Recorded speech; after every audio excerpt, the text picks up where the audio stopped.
Crucible Radio, the podcast for all things Destiny PvP. But man, when a really good video game comes out that, draws our attention away from Destiny, which we love so much, gives us insight to how we like other video games, good stuff like that. We do love to talk about it on the show. So, of course, people are going to be real mad because we did this with Overwatch, but we are doing a Pokemon episode this week.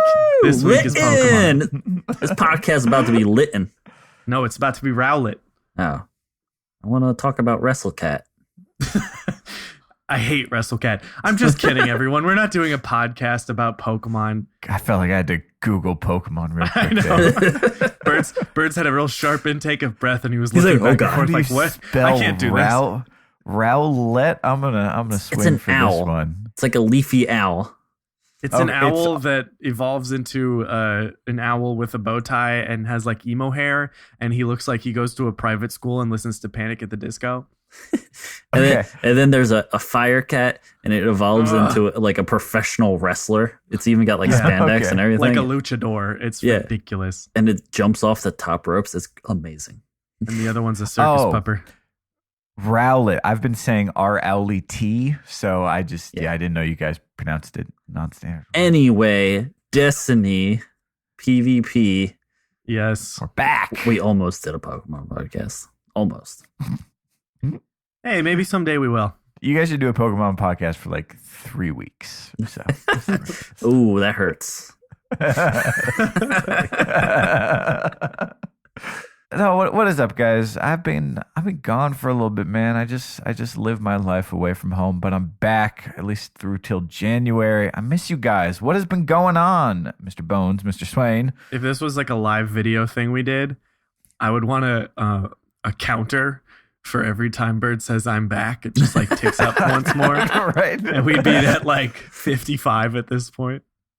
Yeah, I leave just so I can come back. No, I leave for reasons that are out of my control, but I do come back. Yeah. That is the important thing.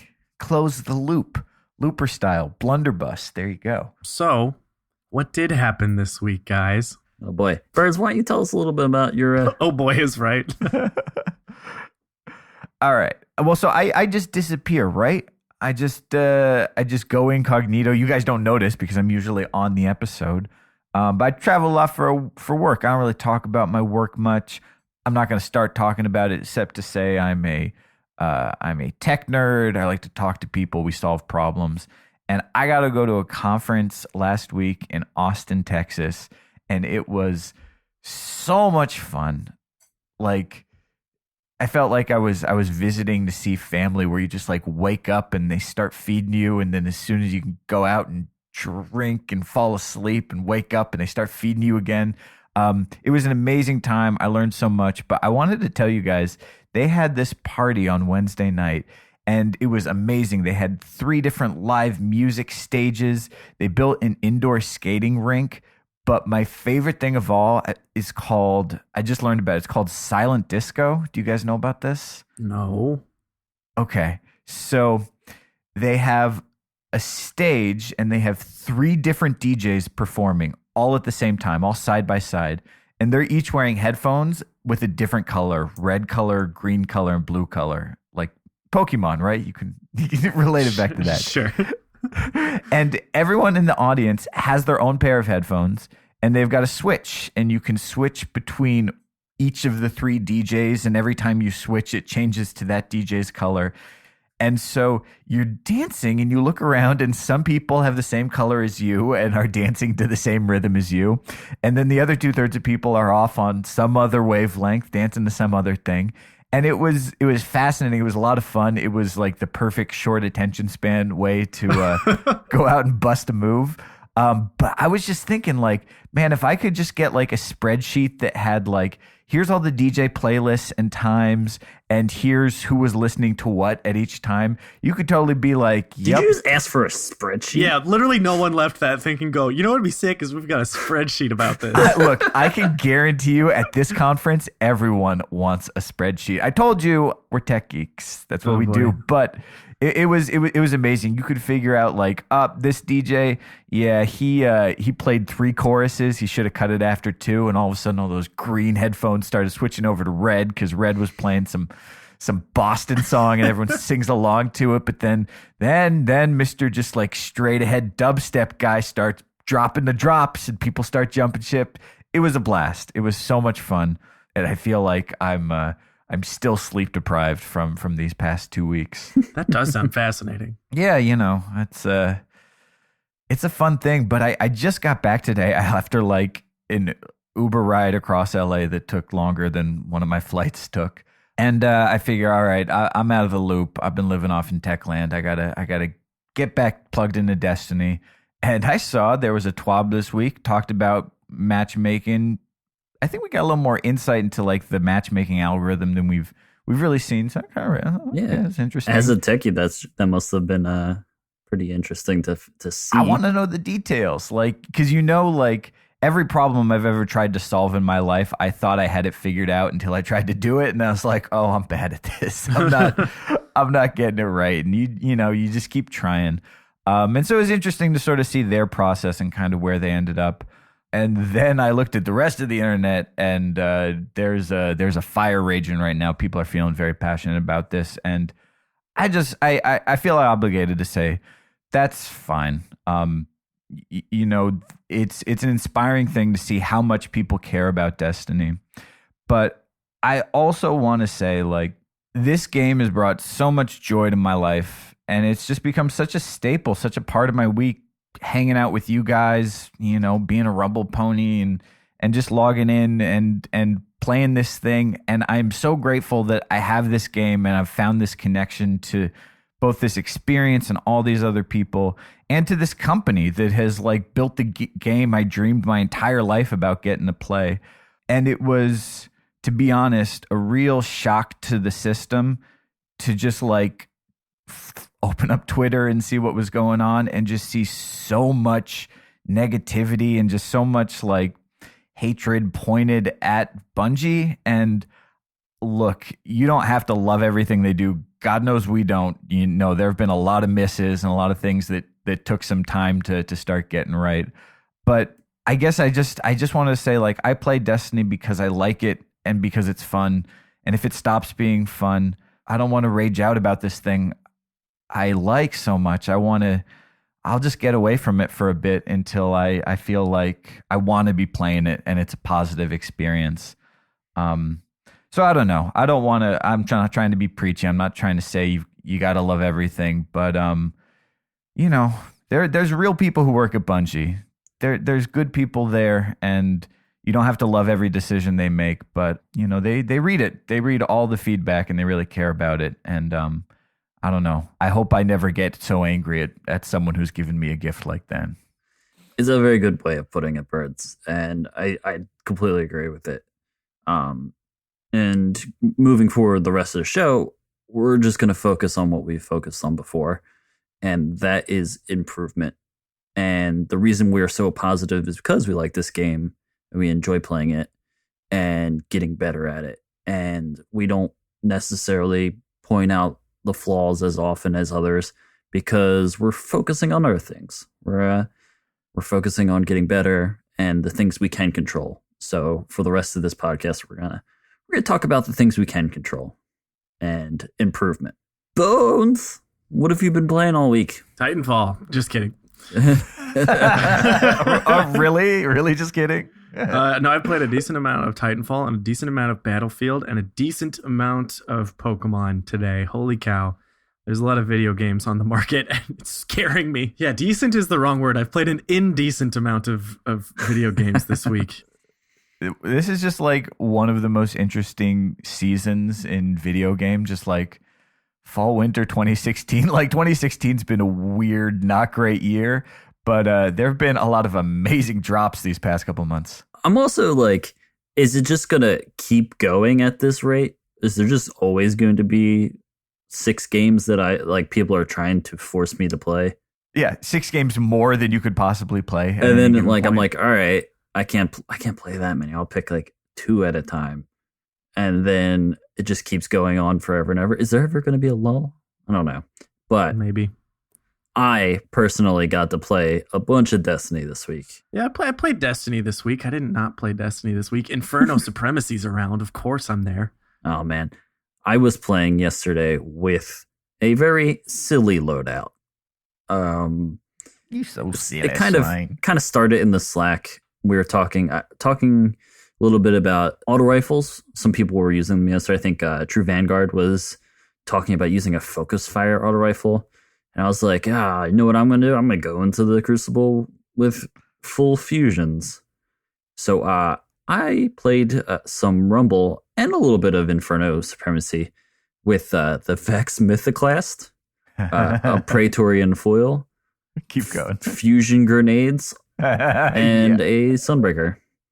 And it was a lot more fun than I expected it to be. It was a lot of fun, and it kind of just felt quintessentially like my playstyle. Everything about it was just fun and kind of trolly and a little bit too intense at times. But I ended up getting 4 out of 6. Well, I did 4 straight and then tried to play 2 more that I got really close to winning. But I won 4 out of 6 Rumble matches playing with that loadout. And boy, it kind of just came down to Fusion King utilizing all of my other skills that I had, because I knew I was going to be at a slight too big disadvantage going up against certain things, and I would utilize my knowledge of the map, spawns. I was always working spawns or working a corner of the map and kind of getting a setup. And knowing when someone was going to turn a corner and just having a fusion grenade ready for them right there. But doing all of that and doing it right just made my loadout, it enhanced my loadout, made it a little bit better than it could have been in probably someone else's hands. You crazy. Let me ask you this. So you won 4 out of 6, which kudos. That is, you're in the Rumble groove now. I'm curious what maps you were winning on, because I definitely know I have my good Rumble maps, like you say, where I'm sort of working a corner, I'm sort of moving back and forth between a couple spawns. What was working for you? It was certain maps that had had corners that I could fit into, or I wasn't because you're 30 feet tall. You can't get under. No, it was more so door frame or something. It was more so I needed angles and I needed short hallways to utilize that build. If I was out in the open, I was trying to make shots with the Vex that just would not land, and the Vex kicks like a mule, and you got to be close to someone to be able to you point it at their feet and hope that it carries up quick, and then you try to control it from there. And I was doing that, but I was doing on a Frontier. I was doing really well on Frontier, and I was staying inside, kind of on the not the big open side, but the smaller one. I forget what point that is, but I was on that side, and I would just kind of work that hallway. And as soon as I would kill someone in one side of the hallway, I would work my way all the way back to the other side of the map, in that enclosed part of that side.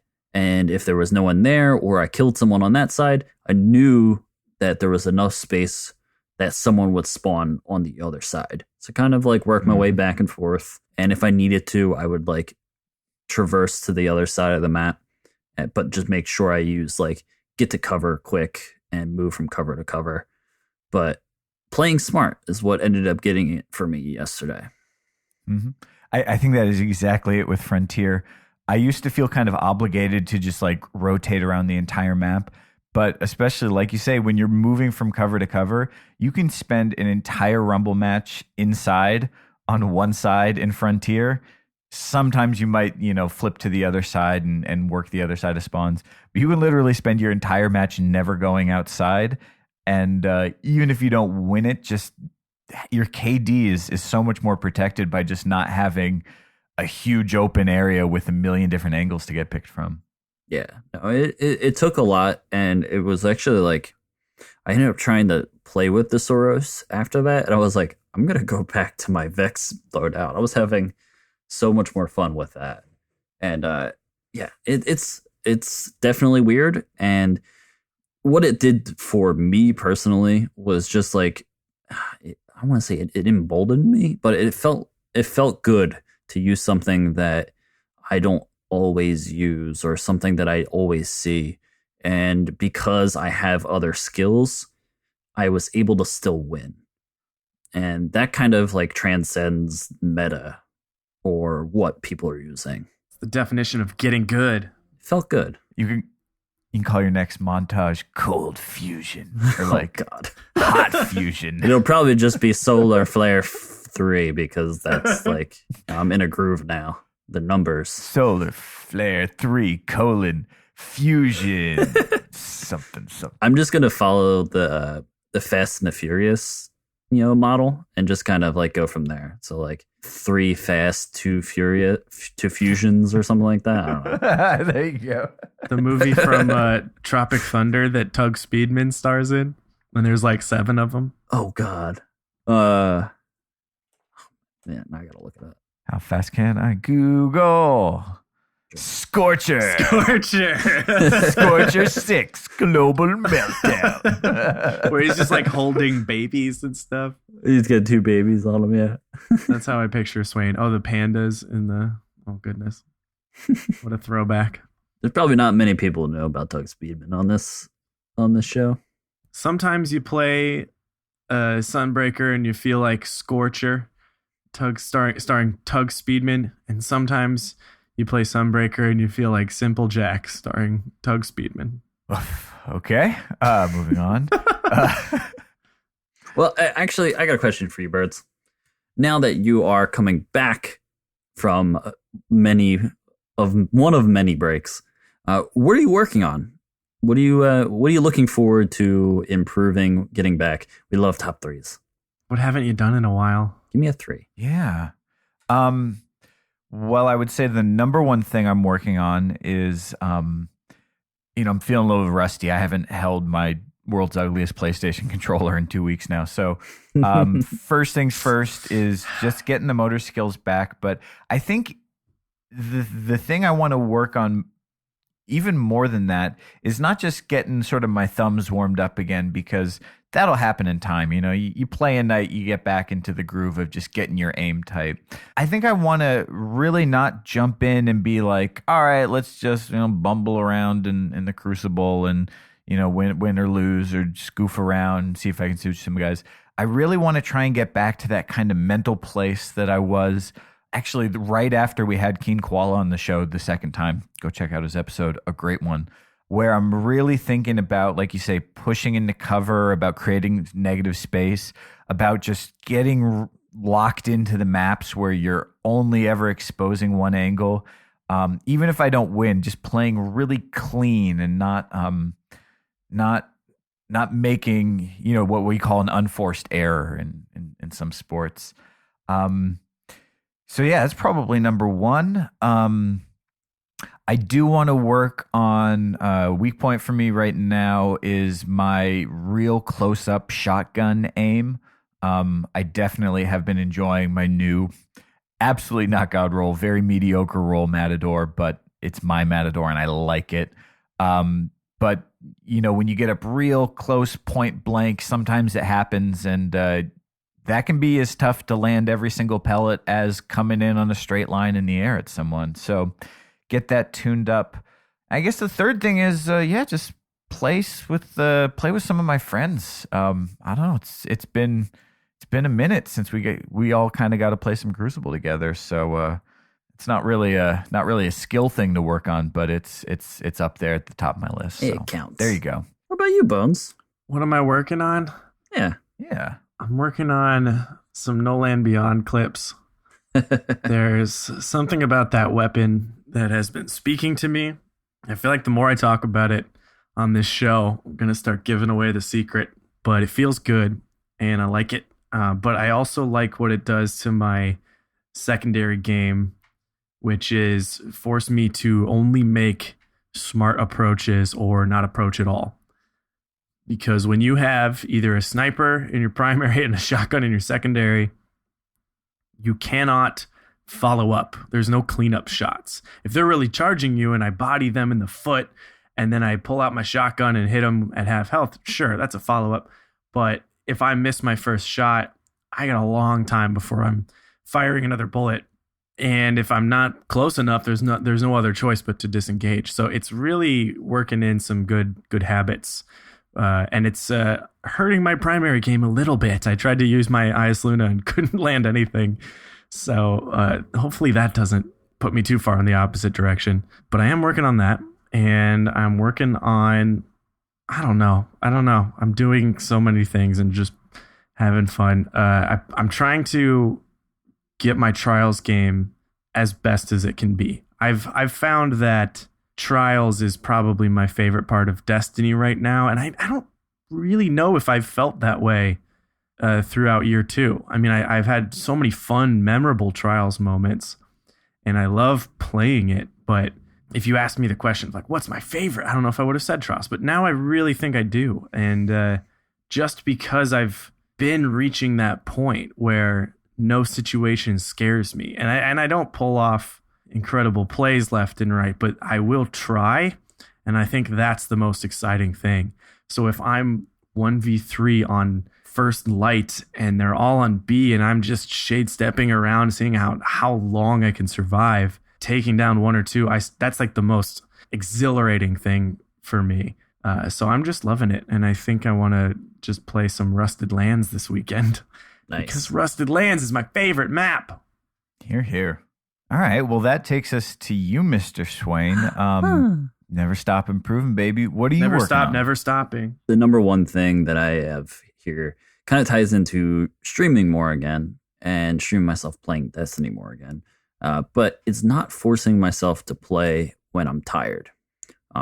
So especially after this podcast, I'm not going to play tonight. I'll probably sit in bed and play Pokemon. But I've found consistently that if I play late and I play tired, I am much worse than if I am, well rested playing on a Sunday afternoon or mid afternoon during the week or in the morning. I do much better, and it's like exponentially better. And it just stems from me trying to play late when I have the extra time, when the wife falls asleep and I'm like, I'm gonna go play video games downstairs. So that's number one, not forcing myself to play when tired. Number 2 is my hand cannon shot. Despite being a newfound lover of Vex Mythoclast, I am still going to focus on my hand cannon shot. I've said this before, that I found that I used a lot of pulse rifles and a lot of scout rifles throughout most of my Destiny career, and I'm just trying to get better with a hand cannon. It just feels, I see a lot of players that do really well using their hand cannons and using them well, and if you can have a good shot with your hand cannon, it improves your aim so much more. And because you have to pace it, you have to be right, and you have to pace it. Yeah, focusing on it and getting that better is at the top of my list. It's number 2, obviously. Keep aiming for that collarbone. Yeah, collarbone. It's, and I'm also hoping to get a palindrome drop outside of the one that you can just buy. So, and then number 3 is playing on my Warlock and my Hunter more.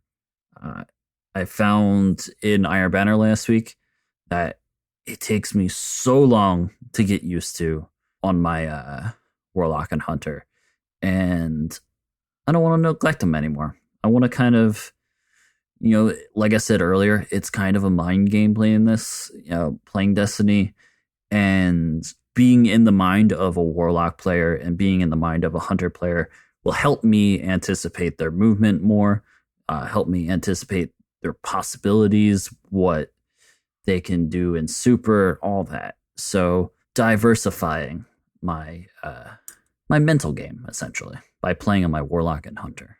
Diversify. Top 3. Word. Send yours to me. I like reading everybody's. I would say that one of the ones that I see most in reply to the top 3 Tuesday is working on tilt. And I'm glad that you're all noticing it and you are trying to address it. Keep up the good work. Here, here. Yep. Well, guys, we've got a phenomenal interview coming up with collectively, I think, one of our favorite people.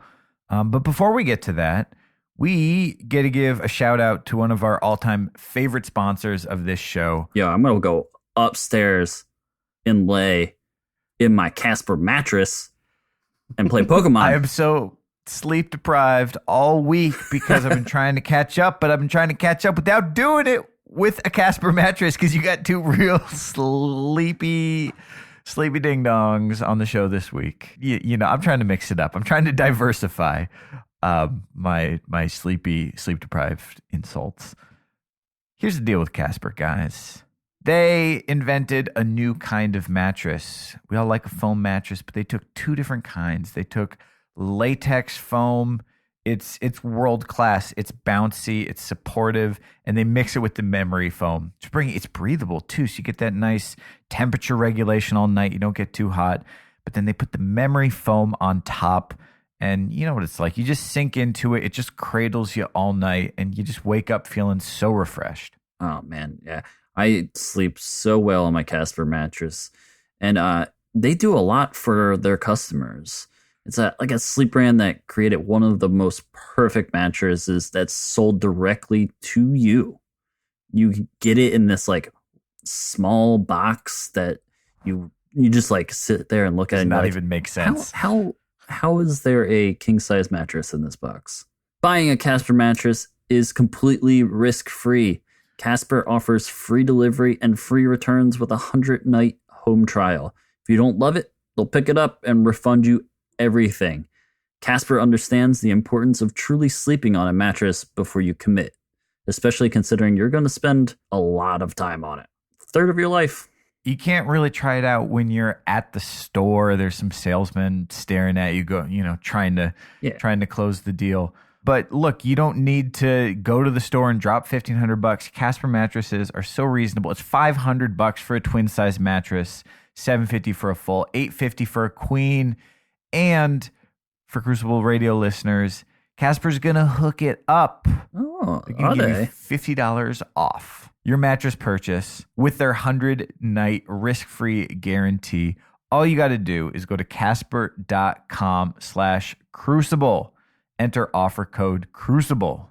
Terms and conditions apply. Didn't Time Magazine name it one of the best inventions of 2015? They did. Because it is. And they offer free shipping and returns to the US and Canada. So if you don't like it, you can send it right back free of charge. And it's made right here in America too. So you got to send it far. A great American company, and it's not going that far. You got nothing to lose. Try it out. It's casper.com/crucible. Okay, fellas. Do we want to talk to our guest? I cannot wait to talk to our guest. This guy is a dear friend of ours. We spent an awfully fun weekend hanging out with him at Destiny Con. I've played a few trials tickets with him. He is a beacon of positivity and just a really fun dude who knows how to love video games. And he knows how to have a good time while he's playing them. So let's drop in. We have Clintus here. What's up? Hey. What's up, dude? Hashtag Boop Nation. Yeah. Oh, there it is. Me and Clintus talked about fusion rifles a long time at Destiny Con. Oh yeah. But welcome to the show. Oh, hello. Well, it's nice to be here. I have to say, first Destiny podcast I ever started listening to was you guys. So it's only fitting that it's the first Destiny podcast that I'm on. It's magical. Right on. Wow. That worked out perfectly. Well, we first got to know you in the world of Destiny, but you're so much more than that. Tell us a little bit about what you do, how you got onto the internet, and how you got into gaming and into Destiny. Okay. Currently, I am what you would call air quotes, full-time YouTuber. My wife and my two kids, we make daily vlogs on YouTube, and that's what pays the bills. I'm very lucky, very fortunate. I've been making videos on YouTube for over 10 years. but daily capturing my life and sharing it with the world for a little over 4. And I've been doing it as a full-time living for the last 2. And in my free time before that, gaming was just something. I mean, I've always been a gamer. I've been a gamer since NES days when I was 8 or 9 or something like that. But I had a gaming channel, and I would make gaming videos once a month, twice a month, just for something different, something fun. But then when I quit my job and I had more free time, I started devoting a lot more time to the gaming world and kind of put more emphasis in my second channel, which is my gaming channel, Clintus Games, and now I pretty much stream 4 or 5 days a week on YouTube and do a lot of Destiny. So do you get that emblem if you're streaming on YouTube? Unfortunately not. I was so bummed when I read the TWAB, and I was like, and I get it. I mean, I get it. Twitch is their baby, and they made a quote unquote Twitch studio and not a streaming studio.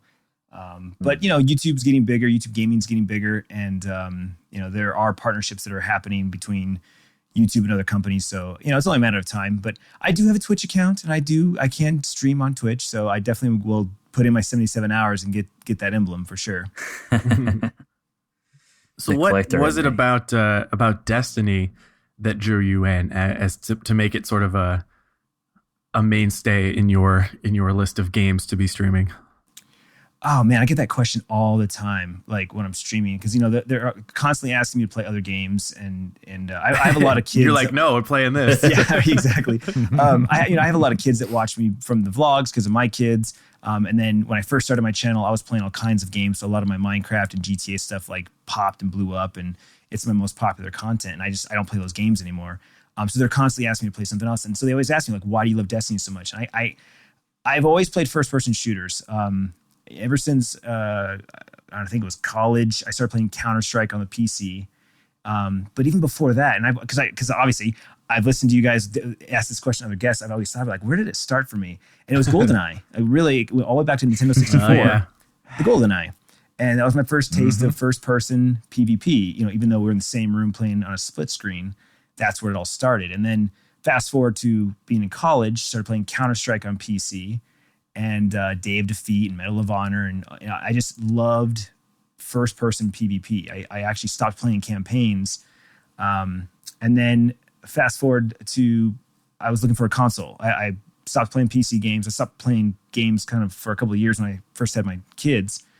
And I asked my friends straight up on Facebook, I was like, hey guys, I'm getting a console. Should I go Xbox or should I go PlayStation? And what are you guys playing? And unanimously, everyone's like, PlayStation 3, Modern Warfare 2. And I said, all right. So I went and picked it up, that right there. And that night I was online playing with 5 of my buddies. And I was like, oh my God, this is amazing. This is just like being in college. And for the last, 6 years, that's pretty much all I played was Call of Duty. And I would just play multiplayer. And 2 years ago, I was like, same scenario. I'm like, all right, guys, I'm ready to make the next gen jump, right? Do I go Xbox One or do I stay on PlayStation? And I was leaning towards Xbox. And then a coworker of mine was like, dude, have you heard of Destiny? It's coming out on PlayStation. It's a first-person shooter, but it's space. It's made by Bungie, the guys from Halo. You should check it out.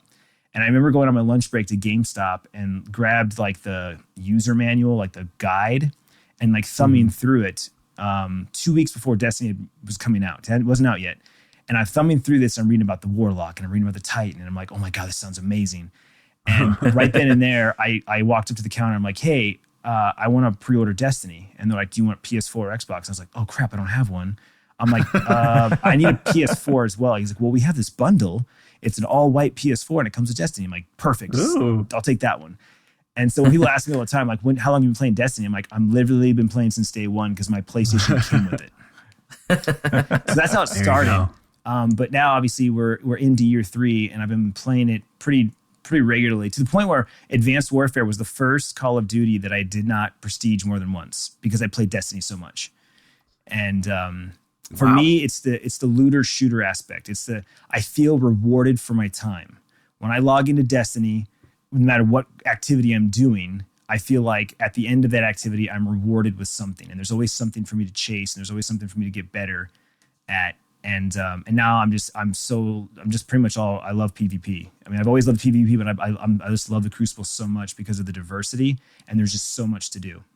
So So how was your transition going from a game like Call of Duty over to Destiny?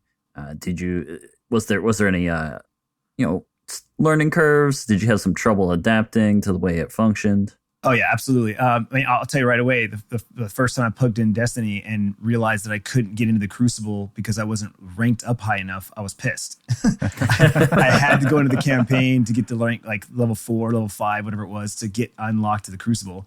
And then I did, and I got in. And I was like, wait a minute! I don't have a grenade. I don't have my melee. What is this? Like, I was so confused in this like style of having to unlock, your abilities. And I think I made it to like level 16 on my Warlock before I even went back to the story. And and even then, I wasn't crazy about it. Like, I was like, this isn't Call of Duty. This isn't first person shooter PvP. What is it? Like, this is so weird. The movement's weird. The jumps. It's just not the same. It wasn't until a few months later, again, asked a few friends. I'm like, I think I went to Facebook and was like, hey, I'm on PS4. Who plays Destiny? And I had a few friends who were like, I don't, but so-and-so does. And, I started playing with like IRL friends. And so then once I started playing with people and actually had people to talk to and bounce ideas off of, it started becoming that friend experience that I had in Call of Duty.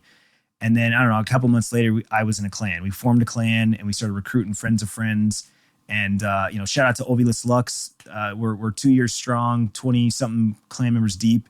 And it's like the best times. We play a lot of PvP, but we also do raids and nightfalls and stuff like that. But PvP is our main thing. And it's a ton of fun. And it's just the fact that we can all talk about lore and talk about the TWAB and talk about, what we heard on a podcast and, bounce off ideas because we all have the love for the game. It's magical. I agree with that.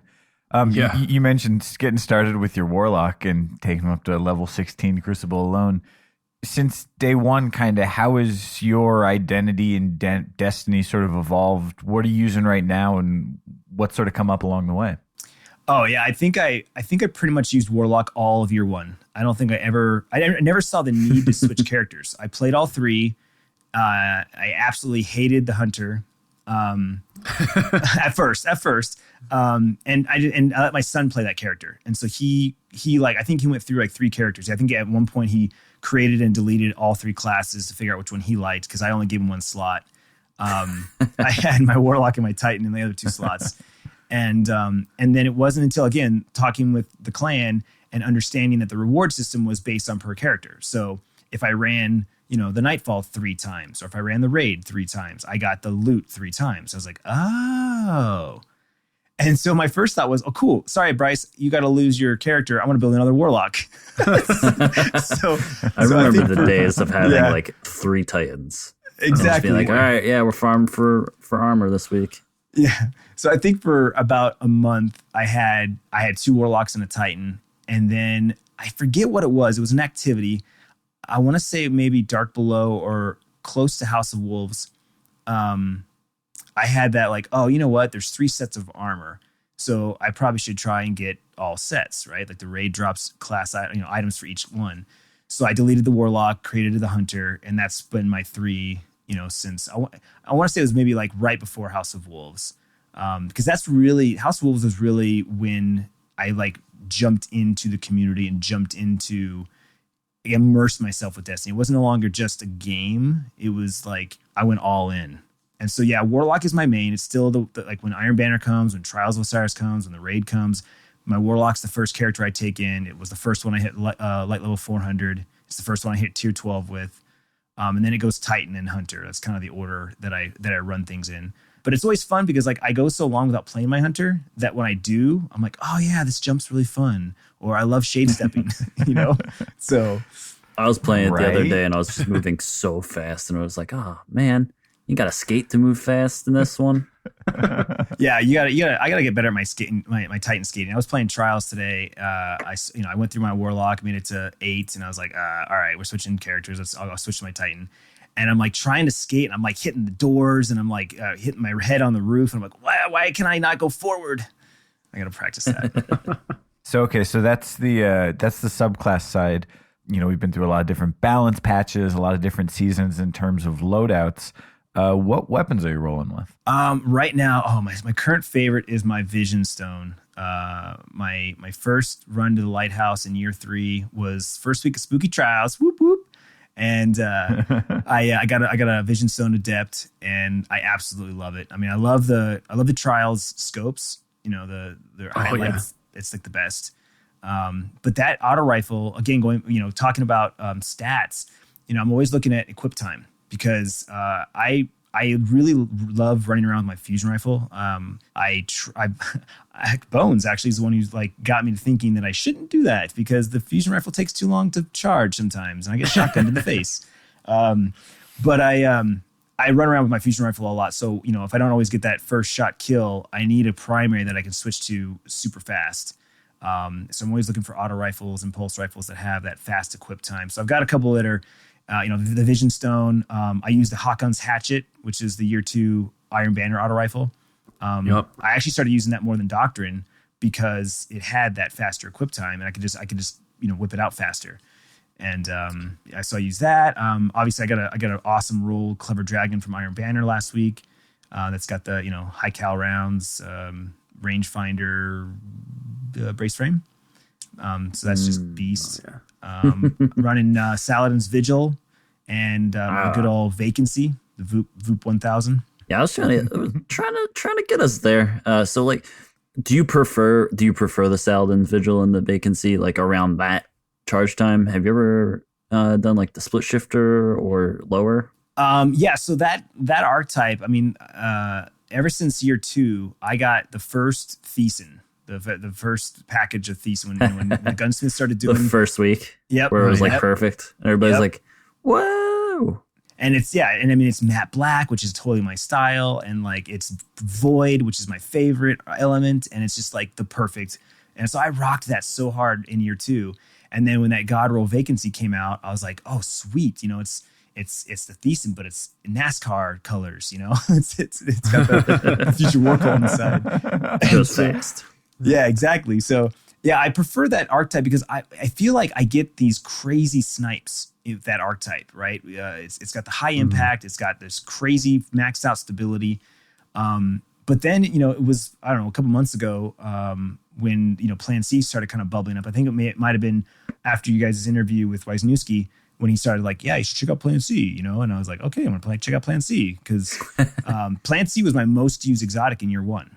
That was the fusion rifle that I rocked in year 1 when they were just total garbage.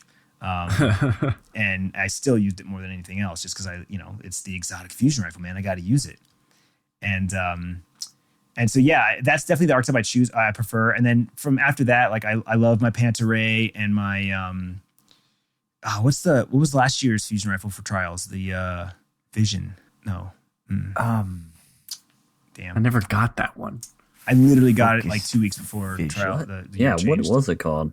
Elevated Vision. I always deleted them. Yeah. Elevated Vision. Yeah. So I love my, Elevating Vision, Pantaray. That archetype is really good. And I love the sounds. I'm very much immersed in the sounds of the weapons. And so, it was hilarious. The first time I heard you guys say Voop, I was like, oh my God, that's exactly what it sounds like. That's that Thiessen Vacancy. Yo, shout out to Crucible Radio listeners who have made that just a part of Destiny that's vernacular. Like a thing now. Yeah, that just like I just see it in casual Reddit posts that have nothing to do with Crucible Radio, and I'm like, man, everyone just says Voop now. That's just the standard. That's so cool. Oh yeah, my chat blows up. Hashtag Voop when I get some crispy fusion rifle kills. Today alone, I was using Saladin's Vigil in trials, and I had a couple, crazy doubles, and I mean, my reaction when it's so close, like I'm dead. I feel like I'm dead. I'm already dead, but somehow I pull it off because either they missed or just timing worked out where the charge went just right. And my reaction is always the same. It's probably not super appropriate all the time, but I'm always like, suck it. Like, that's just like, yes, suck it. And so my chat goes wild where it's like, like hashtag suck it, hashtag Voop, suck the Voop. I don't know. It's one of those things. That's definitely why I like Eye of the Storm, because I'm always like, if you're in that situation where you're going for 2, you're just like, oh, I'm pretty much dead. Come on, let me just get this off real quick. Yeah, that is a good perk for fusion rifles. I remember when we started using them almost ironically, before they really came back hard. And I remember getting a Pantaray with Eye of the Storm. I don't even know. Braced Frame was like the must-have. And I used it in trials on like the first week of Frontier. And I think I remembered at that moment that Eye of the Storm was probably one of the best fusion rifle perks. And someone's done, more tests on it. There's a playbook thread out there somewhere about how it's a must-use perk. But when the nature is take a long time to shoot and someone's trying to shoot you in the process, it activates so much more than your standard perk. And then it ends up saving your life many times. So I highly recommend that one, even over rangefinder or hidden hand or anything like that. Yeah, I have that's the current Saladin Vigil I have, has Eye of the Storm on it. Another one I have, another perk that I really love on my fusion rifles is life support. Because same story, right? Yeah, same story. You're getting shot at while you're trying to charge that blast, and you're just about to die. You get the kill, and it's like, what? Your health comes back. You're like, yes, I'm back in it. When you see both of those bars charging up at the same time, that's satisfying. My favorite thing about Cauterize. It's just like putting a grenade on someone and just like in the midst of like 4 kills, and it's like, yes, life force return. That really got me when I started playing a little more Sunsinger, and I got a stick with fusions now that I can actually hit those once in a while. And I very confidently kept pushing, and then realized my health was not going to come back because Sunsingers don't have Cauterize. And then I died very quickly. Right? Right? You get used to it, and you're like, oh man. You're like, I just got a stick. That should give me full health. Like, shucks. Here I am with my great melee range. Oh boy. Oh. So, Clintus, I want to talk about your journey to improve, because that's what we're here for. We're all about long-term improvement. We've been playing Destiny together for a while now, and we've done it's been I feel like it's been half a year since we've known you and stuff, and we've been to the Lighthouse a couple times. So what's your daily experience in terms of trying to get better, and how's it gone, basically? It's always good to do a top 3. So if you have a top 3 that you're working on. We love top 3s. Lists. We all love lists. So you'll never believe what Clintus is working on. Number 3 restores my faith in the Destiny community. Doctors hate it. My biggest thing actually in Bones, this is something that you do. I think you're the first person to really make me think about this. Again, with the Call of Duty mentality, I've always been like, I'm gonna charge at you, and I'm gonna hold my trigger down, and hopefully I get the last bullet off before you do, right? And if I don't, no big deal. I'll respawn. I could jump back in, right? And I play a lot of 6s. In the 2 years of Destiny so far, 6s has been the playlist I played. Team Deathmatch is where I came from, so I play Clash, I play Control. Rift is great when I'm playing with my clan, but with solo, I just don't do it because you can't talk to anybody, you can't tell anybody where you're going when you have the Rift or don't know where they're going. But when, in year 1, I only went flawless once. And I didn't play Trials a whole lot that year because I'm very busy on the weekends. And by the time Monday would roll around, most of my friends had already played. They're like, no big deal. Or if they did play with me, they weren't taking it serious. And so it just didn't happen. Year 2 came around and things changed, right? I went, Bones, like you said, you and I have gone, I think, twice together. I've gone a handful of times with my clan members. And I realized that in 3s, there's a lot more of those 1v1 engagements, and the outcome of that engagement matters more than anything else. Because if I die, now my team's at a disadvantage. I can't revive, right? I can't revive myself. I'm not coming back in that fight. Even with skirmish, even though I can revive, you want to kind of wait it out and see if you can get revived and get those points. And something you said to me the first time we played was, about the disengagement. Right. So if I'm losing a primary gun battle fight and I feel like I'm losing, and I'm like, my normal instinct is just stay in it. It didn't work out. No big deal. Now it's like I'm losing. I'm backing out. I'm going to pull my finger off the trigger, and I'm going to try and run. I'm going to try and jump. I'm going to try and, survive.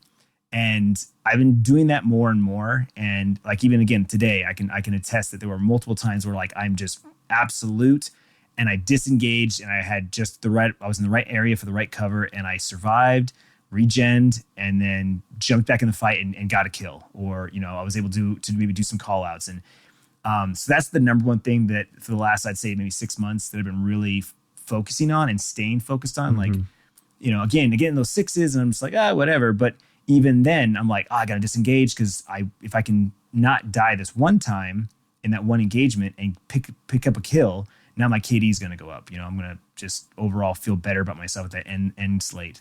So that's probably the most important thing that I've been working on. And I think it's a continual battle, because every Crucible match is different. And, some matches you just go ham, and every engagement you go into, you win, and you just feel like, I can just keep charging at everybody. And then the next match you just get stomped on, Yeah, there's a huge difference in games within a single trials ticket, for example. And it's so easy to have a good game where you match up against a team where somebody's using Ruin Wings and trials, and you just sort of breeze through it 5-0, and then you're feeling good, you're still laughing, and then the next game comes and you face a team that's much more capable of stopping you, and it can be tough to break the habit you just started forming for only 5 rounds. Yeah, definitely. And that's exactly what it is. It's the muscle memory, it's the habits, the bad habits. It's like, well, this is what I always do. And that's another thing. I would say the second thing that I'm working on is my movement style. Again, being a warlock, I float a lot, and I used blink a lot in the first year, switched to the controlled burst, so that I could kind of, fly above someone and try and shoot down at them, or that sort of thing. I'm trying to get better at when to jump, when to slide, when to run. And I used, again, Call of Duty, I would crouch a lot to, so my footsteps didn't make any noise. With Destiny, it's you crouch and you're off the radar for every other second or something. So I would always be crouching when I'm like ready. And it was like this weird thing that I realized that it messed up my start of my run, right? Because you have to let the animation, there's almost like an extra second for your animation to kick in. And you don't have as much control of movement when you're crouched. And so that was a habit that I had to break. And so I think in general, just getting better at my movement of when to jump, when not to jump, when to be ADSing, when to be hip firing. Because again, it's like I always want to be ADSing, but I'm ADSing now, I can't see my radar, without the proper artifact or helmet or whatever. So movement is definitely something. And I think being in Destiny in general, movement is a key thing. We're always talking about time to kill, and people are talking about primaries and specials, and I think movement comes up a lot in the argument, because Destiny is not like Call of Duty as far as movement. The jumps and the abilities that we have with our classes and our subclasses dramatically change the outcome of a gunfight that you just don't have in Call of Duty. Well, I want to ask you about that. So you're absolutely onto something, and I think it becomes most obvious when you sort of look at some of your secondary weapon choices. If you're shotgunning, but especially if you're fusioning, your movement is a part of that skill of getting kills with that kind of weapon. Tell me a little bit sort of about how your fusion style has evolved, and how you sort of use movement to make sure you're in a position where you're going to get the kills you want to get. Yeah, that's the thing is, again, being much more of I guess my mentality is a shotgun warrior. I rush in.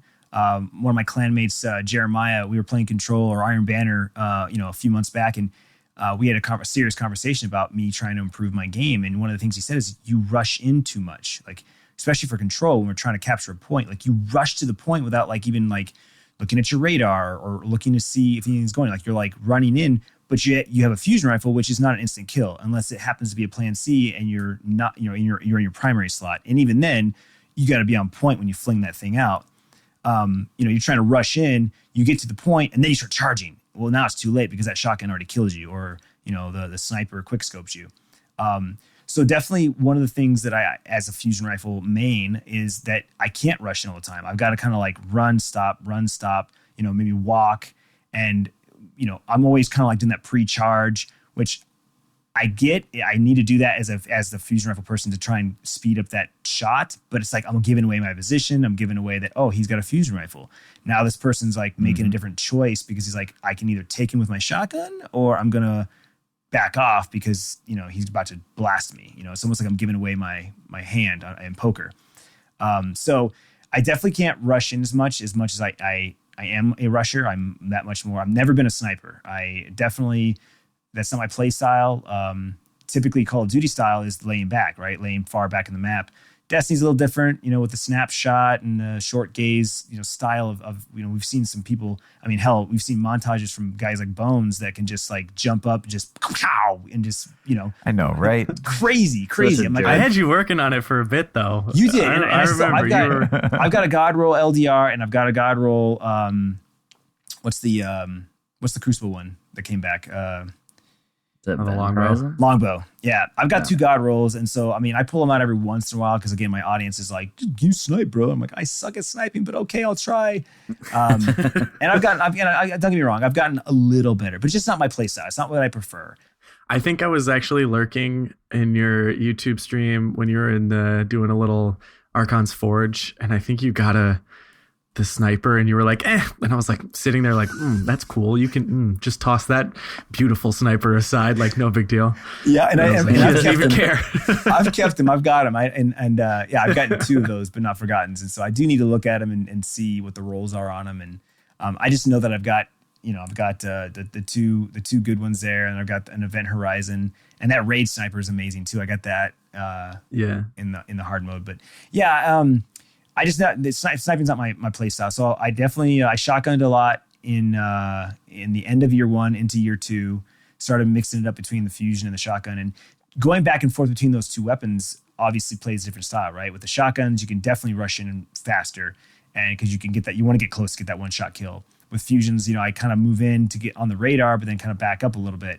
And people bitch at me all the time, either on stream or even in my trials party, right? Like, I'll miss a shot with my fusion and I get shotgunned. And they're like, bro, if you had a shotgun, you would have got that kill. You totally had him, right? The bolts didn't connect and I didn't get the kill and I lost. And I'm like, yeah, man, but if I would have got him, then you wouldn't be bitching. You wouldn't have said anything. You would have been like, damn, bro, nice shot. So it's just that kind of back and forth. You win some, you lose some. And I think that it doesn't matter what gun you use. You could have the perfect roll Matador and you're just quite out of range, right? Or they have just a little too much armor and you don't get that one shot and you die, right? There's nothing to say about that one. If you were using a fusion rifle, you could have hit them from farther away. Yeah, exactly. You would have not been shotgunned. I struggle with that same thing pretty often. Even Bones here is giving me I think guff. We could talk about the warrants of using a fusion rifle in trials. It's just trials. I think every other game mode fusion rifle as much as we want, but that's a different topic of conversation. Plus, also sometimes it doesn't matter. I mixed it up. I mean, I've got my conspiracy theory D. I'll pull out invective sometimes too, and if I'm just not feeling the fusions, like I'm just losing, battle over battle, then I change it up. I have no problem admitting that I need to change things up. Same thing with my auto rifles, right? Like I'll go into trials, the first card with an auto rifle, fusion rifle, and that's my loadout. That's my preferred loadout. And after a couple of matches, if I'm not feeling it, it's not working for me, I'll switch to a pulse. I'll switch to a shotgun. And that actually leads to my third point. The third thing that I'm trying to improve on is the diversity of my weapons. Again, year 1, I pretty much used the same 4 weapons the entire year. Year 2, I definitely diversified myself, but I stuck with those archetypes and those classes. Now, I've got a handful of hand cannons and a couple of scout rifles that I choose, and I switch up to. Same thing with specials. I got a couple good sidearms that I'll pull out every once in a while. I obviously got some shotguns. There's some guns that I've never used. Like I think I used Chaperone maybe once or twice. Like I look at it and I watch the Destiny Fun Police. And I'm like, yo, I need to try that. That looks so dope to just almost like snipe someone with a shotgun. So I'm definitely trying new weapons. I'm trying different perks, different loadouts. Bones. I've watched you stream a couple times where every match you're like, oh, I just got this not palindrome. What was the binary dawn, right? You're like, oh, I just got this binary dawn out of a package. I'm going to use it. And you're like, moat. All right, I'm going to use it. And like you literally just switch guns in your next match. I'm like, that's crazy. Like, so things like that. Like I'm trying to be more diverse to be like, oh, this gun's awesome. I like the way this feels. I can actually get kills with it. So I feel like a lot of people, you watch a lot of streamers or YouTubers that always use the same. You just know, like, oh, Crafty uses long last word sniper, arc blade. Like he doesn't change. Like that's what he uses. And to see someone switch it up and use something different, you're like, oh, So I don't know. That was lame. I have I think it's like FOMO, where I just see something else and I see it work and it's cool and I'm like, oh, I want to do that. And I just obsessively change weapons. I feel like there's sometimes, and we've had this, it's an endless debate. We've had it on the show of just like, is it worth it to use everything and switch it up, or use the same thing forever and get really good at it? And every time I want to do that, and every time I'm really feeling good, and I'll even say to myself, like, I feel great, I'm playing better with this setup. And hours later, I will change that. I will just abandon what was working so well. It's impossible. That's one of the best things about Destiny is that, with every Crucible match, with every package that you open, there's always a possibility of a new weapon or a new version of the weapon you already use. And I feel like that's what makes Destiny great. Call of Duty, up until the recent ones, and but in general, everyone has the same guns. Everyone has the same auto rifles and SMGs and shotguns, and that's the one you use. And then there's the ones that are great, and there's the ones that suck, and that's just it, right? And with Destiny, it's like, I've got this Paladrone, but mine's got this role, and you're like, ooh, how is that? Like, I never thought about using it with this perk. I always thought the rangefinder rifle bearer was the god role, and now you've got one with this other perk that I've never seen, and you're like, oh, it works perfect for me. I think that's the part. And then you go chasing it, right? That makes you want to go play. You jump into the Crucible to rank up that package, and you're looking for that IS Luna drop, and it's just that constant, ever-changing landscape that so many of us love about Destiny. Mm-hmm. So I want to ask you about that. On that topic, I mean, obviously, the loot and just little variations of things that we know well is something that really keeps you coming back to this game.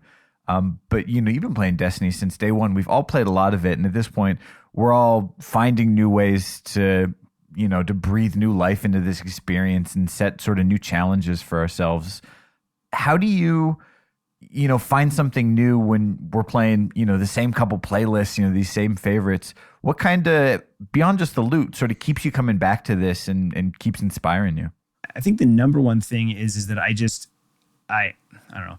I'm a 1.0 KD kind of guy, right? Like I one match I'm 1.2, 1.4, 2.0, and then the next match I'm 0.8 and I'm 0.7 and I get stomped, and there's that constant back and forth. But overall, my KD's been going up over the first year I got stomped because again I went from Call of Duty to Destiny. I was like a 0.5, like I just couldn't get a positive KD to save my life. Year 2, it was a mix, and the end of year 2, it's all been positive. I've been slowly pulling my KD out of the toilet for the last year. And so I feel like that's what it is. I've gotten good at this game now, where when I go into a match and I jump into Clash, like I said, 6s, right? I would say a majority of the time I'm positive. So when I get that end screen and I'm a 1.4, I'm a 1.6, like I feel good. I feel accomplished, and oh look, bing, legendary drop just came, or I got that exotic engram, right? Like I feel again rewarded for my time, plus a positive experience. I'm not in the. I think the last time I looked at Destiny Tracker, I'm in the top 5%, right, of like what they consider the Crucible, their ranking system. So I'm definitely not in the upper echelon, but I'm up there. So I feel like I'm in a place where I get really good matches. I get some sweaty matches. I get great connections. So I'm in this really good place. Obviously with current topics in the Destiny world, connections and skill-based matchmaking, that sort of thing is a hot topic right now. And I feel like I have no opinion, no voice, because I don't have any of those problems.